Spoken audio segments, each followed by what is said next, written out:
In other news, tonight, Riviera Beach, more fallout from a city water test last summer that showed contamination with E. coli bacteria, a test result that didn't become public until early this year. And tonight, we've learned that the city faces pending lawsuits, maybe even more trouble with the Department of Health.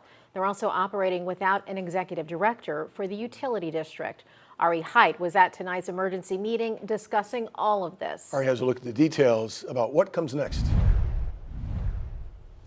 Two of the top items on the agenda for this emergency meeting seem pretty simple. One was removing the now former executive director of the utility district and then naming the assistant director as the new acting director. But neither one of those things happened. We did learn, however, that the city of Riviera Beach could be in trouble again with both the Department of Health and the court system.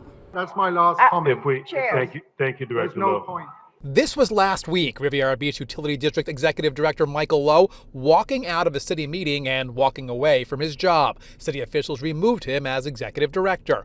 All of this stems from when one test of city water in June of last year came back positive for E. coli. The utility district did not properly retest and did not alert the public about the positive test.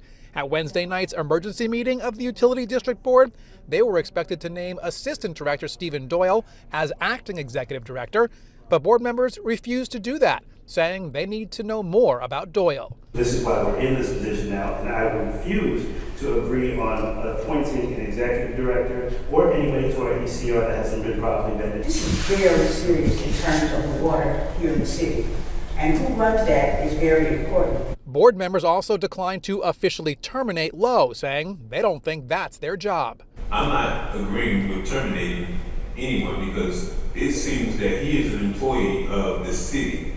This is not within our purview. The meeting lasted more than 3 hours, and during discussion, the city attorney told board members the city is currently facing 122 claims connected to the water quality concerns. So you know what a claim means, right? Absolutely. This is our opportunity to settle this, or they will be ready to file a lawsuit. And they also revealed they could face more consequences from the Department of Health for new possible violations. The details of those violations were not released. And there was also discussion at this meeting about a water plant the city is building. The timeline of that building, though, has not yet been solidified.